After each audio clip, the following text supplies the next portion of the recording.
Hello guys, welcome back to our channel. সবাই কেমন আছো? আশা করছি সবাই খুব ভালো আছো। তো এর আগে একদিন আমি শর্ট ভিডিও দিয়েছিলাম একটা, যে এই শর্ট ভিডিওতে আমাকে কমেন্ট করো যাদের যাদের নাম নিতে হবে। তো আজকে আমি সেই নামগুলো লিখে নিয়েছি, সবাইকে এক এক করে বলছি। প্রথম নাম মৌমিতা জানা। সে আমাকে বলেছে দিদি আমাকে একটু সাপোর্ট করো। ওকে সাপোর্ট করে দিলাম। শান্তি দাস নামে আমাকে একজন কমেন্ট করেছে, সে বলেছে দিদি আমার নামটা নিও। নামটা নিয়ে নিলাম। তো মিষ্টি নামে আমাকে একজন কমেন্ট করেছে, দিদি ভাই আমি ভিডিও বানাতে পারি না, তবে তোমাদের সাপোর্ট পেলে অবশ্যই ভিডিও বানাতে পারবো। তো সাপোর্ট করে দিলাম, তুমি অবশ্যই ভিডিও বানাও, সুন্দর সুন্দর ভিডিও বানাও।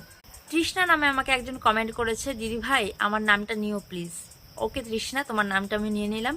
তো তুমি সুন্দর সুন্দর তোমরা ভিডিও বানাও, আমার সাপোর্ট অবশ্যই তোমাদের সাথে আছে, পাশে আছে। তো আর কাদের কাদের নাম নিতে হবে, প্রত্যেকটা ভিডিওতে তোমাদের সুন্দর সুন্দর কমেন্ট আমি চাই, আশা করি। তো আমাকে সাপোর্ট করো, এইভাবেই পাশে থেকো, আর তোমাদের সুন্দর সুন্দর নাম বলে যাও, সুন্দর সুন্দর মন্তব্য বলে যাও। এটাই তো চাই, বলো, আমার ভুল ত্রুটিগুলো ধরিয়ে দাও। সবাই ভালো থেকো, টাটা।